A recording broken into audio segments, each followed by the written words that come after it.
Queridos alunos, vamos continuar com os outros processos de formação de palavras, certo? Nós vimos os dois principais processos, que foram derivação e composição. E agora nós vamos ver outros tipos, na verdade, que também são utilizados, mas que geralmente não aparecem com tanta frequência como os dois anteriores, derivação e composição. O primeiro deles aí vai ser o hibridismo. O que vai ser o hibridismo? Vai ser o processo de formação que vai ser composto, que vai ser formado a partir de palavras que são de línguas diferentes. Eu vou pegar um pedacinho grego e vou pegar um pedacinho do latim e vou formar uma palavra nova. Eu vou pegar um pedacinho do francês, eu vou pegar um pedacinho do grego e vou formar uma palavra nova. Então, isso aí eu vou chamar de hibridismo, quando eu pego pedaços das palavras de línguas diferentes e formo uma palavra nova. Exemplo, automóvel. Auto vem do grego e móvel vem do latim. E eu formei a palavra automóvel. Então, por pegar esses dois pedaços que são de línguas diferentes, eu tenho aí um processo de formação chamado hibridismo. Burocracia. Buro vem do francês, cracia vem do grego. Então, quando eu junto esses dois pedaços, eu formei a palavra burocracia. E automaticamente, por pegar pedaços de línguas diferentes, eu terei um hibridismo. O outro caso aí que nós temos vai ser o caso das onomatopeias. E o que são essas onomatopeias? Elas são palavras que procuram imitar os sons, os ruídos. Elas representam os sons e os ruídos. E aí são muito utilizados em textos como charges, tirinhas, gibis, HQs, né? Por quê? Porque representam justamente essa questão da sonoridade, para dar mais realidade ao texto que o autor procura nos mostrar. Então, observe aqui nos dois exemplos que eu coloquei, ó. O tic-tac desse relógio me deixa nervoso. Então, observe que eu tentei imitar aí o som do relógio, o tic-tac. E aí, eu escrevi isso. E quando eu escrevo, eu vou chamar isso aí de onomatopeias. Não me venha com esse blá, blá, blá novamente. Então, mais uma vez, eu tentei imitar essa representação sonora, esse som, esse ruído. Só que eu tentei imitar de uma forma escrita. E aí, quando eu vou representar isso de maneira escrita, na linguagem verbal, eu vou ter uma onomatopeia. E é lógico que quem gosta muito de ler HQs ou quem gosta de assistir a desenhos animados, percebe que há uma presença gigantesca das onomatopeias nesses tipos de textos, né? E o Enem também cobra bastante, porque o Enem usa muito tirinhas, usa muito charges, e eles estão presentes, e na verdade as onomatopeias estão presentes nesses tipos de textos. Um outro tipo de processo de formação vai ser a sigla ou siglonimização.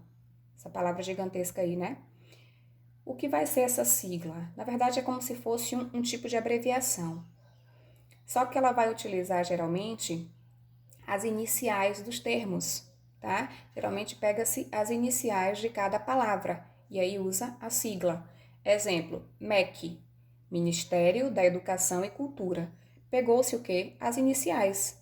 De Ministério M, de Educação E e de Cultura o C, e formou MEC. FGTS, Fundo de Garantia por Tempo de Serviço. Enem, Exame Nacional de Ensino Médio. Então, observe que eu peguei o quê? As iniciais dos termos e formei o que nós vamos chamar de sigla. E aí eu coloquei para vocês aí que tem vários outros exemplos que nós utilizamos no nosso dia a dia e que nem nos atentamos que são siglas, porque já tornou, na verdade, uma prática constante no nosso cotidiano, no nosso vocabulário. CPF, RG, INSS. Então, assim, são siglas que nós usamos constantemente, certo? E a redução? A redução ou abreviação vocabular vai ser o quê? Eu vou pegar a palavra em sua forma reduzida. A palavra geralmente ela é maior e eu vou pegar só um pedaço dela. Eu vou reduzir essa palavra. Exemplo, extraordinário, extra. Pneumático. Ninguém em sã consciência fala o pneumático da minha bicicleta furou, pro. Geralmente você fala o quê? O pneu furou. O pneu do carro do meu pai furou. O pneu da minha bike furou. Então, assim, há essa vontade de reduzir a palavra, porque a palavra geralmente ela é grande ou para que haja uma comunicação de maneira mais rápida. Nós usamos muita redução, principalmente na oralidade e agora veio, na verdade, uma tendência muito forte na questão da tecnologia, nas mensagens que vocês costumam mandar para as pessoas através do WhatsApp, né? Através do do Instagram. Por quê? Observe que já é uma linguagem bem reduzida para que haja essa praticidade, essa velocidade na comunicação. Então, assim, vocês, mais do que ninguém, a geração de vocês, ela é muito apta a usar esse processo que é a redução.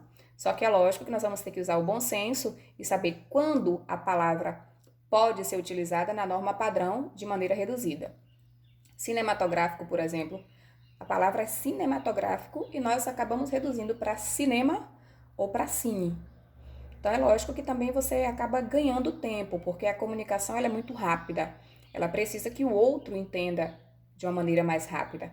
Por isso que nós utilizamos frequentemente a redução. Outro processo também, galerinha, é o neologismo, tá? Neologismo, você vai lembrar logo, neologismo, porque eu já falei várias vezes com vocês que o neologismo vai ser a criação vocabular. Nós vamos criar palavras para atender às nossas necessidades comunicativas. São palavras que até então elas na verdade não existiam e vão existir a partir daquele momento, daquela necessidade de comunicação, né? Aí eu coloquei um exemplo até interessante aqui, ó. Não entendo o que eles falam. Ou usam o internetês ou abusam do juridiquês. Claro que são palavras que não existem no nosso vocabulário, no nosso dicionário ainda, mas que foi incorporada ao nosso vocabulário de acordo com aquela necessidade comunicativa, de acordo com aquele momento. Ainda coloquei ali a cara de vocês, né? A imagem, ó. Pratique o diboísmo, ficar de boa, ficar em paz, sem estresse, sem preocupações. Então, observem que o neologismo vai ser isso. São palavras que são criadas para atender às necessidades comunicativas, certo? E o estrangeirismo? Estrangeirismo é fácil porque, assim, depois dessa revolução tecnológica, desse boom, né, tecnológico que nós obtivemos, o estrangeirismo ele ficou muito mais presente, porque assim, com o computador, com tecnologia, com internet, vieram várias palavras que são de outras línguas. E algumas dessas palavras elas já foram totalmente incorporadas à língua portuguesa. Nós vamos chamar, elas foram aportuguesadas. Então, assim, são palavras que fazem parte da nossa língua também, mas que são de outras línguas. Por isso que nós chamamos de estrangeirismo. Marketing, chip, show, e-mail, lasanha, baunilha, garçom, mochila. Observem que vocês leem as palavras e falam assim, não, mas essas palavras já são do nosso cotidiano, são palavras que nós utilizamos todos os dias. E na verdade, é real, acontece. Isso acontece. São palavras que são do nosso vocabulário, mas que não foram originadas da língua portuguesa, elas vieram de outras línguas. Elas foram aportuguesadas em alguns casos, como shampoo, por exemplo. Shampoo se escreve com SH. Na língua portuguesa nós não temos essa junção. E aí quando você traduz, que você fala que vai aportuguesar a palavra, você coloca com X. X e U no final. Então foi uma palavra que veio, né, de uma outra língua e que foi realmente aportuguesada. E é lógico que vocês vão lembrar de várias. Pendrive, Outlet, Design, Software. Imagine, são inúmeras, né? Que são introduzidas ao nosso dia a dia, ao nosso cotidiano. Por fim, nós vamos ter aí o que nós vamos chamar de palavras valise.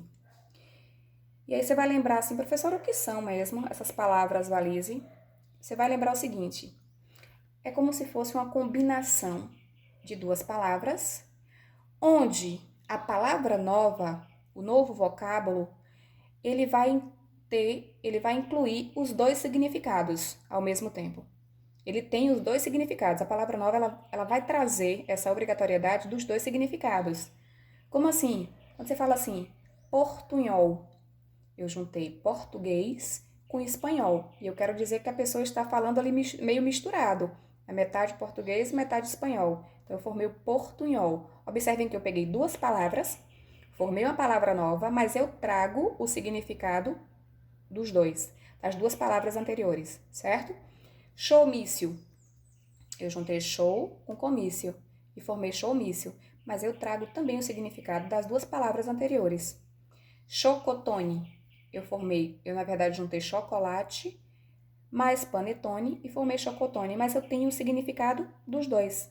né, dos dois termos, das duas palavras que foram colocadas anteriormente. E aí tem uma série de palavras que nós vamos considerar palavras valise. Brasil Gaio, showmício, Grenal, Fla-Flu, bora Flamengo. Flamengo mais Fluminense, né? Lógico que o Flamengo é bem melhor, vocês sabem muito bem disso. Pescópia, pesquisa mais cópia. Essa que vocês odeiam, que eu também não gosto, aborrecente, né? Que seria aborrecer mais adolescente. É um exemplo aí, mas que eu também não concordo com isso, porque vocês não aborrecem, vocês são os amores, viu? Vamos então aí para as nossas atividades. As atividades de vocês, elas estarão no módulo 2, da página 3 à página 8, tá? Vocês farão essa primeira parte da atividade e a segunda parte vão ser as duas questões subjetivas que vocês têm lá no final do módulo, que vocês sabem que vão colocar no caderno, viu? Questões 1 e 2 da página 25, só as questões que estão relacionadas ao processo de formação de palavras. Qualquer dúvida, qualquer questionamento, qualquer comentário, qualquer indagação que vocês quiserem estabelecer qualquer tipo de comunicação comigo, mande para o meu e-mail. Eu estou colocando aí o meu e-mail que eu responderei assim que receber, viu? Um beijo, fiquem com Deus, boas atividades e mantenham o hábito de estudar, certo? Não percam, na verdade, essa rotina que vocês já tinham. Um beijo para todos.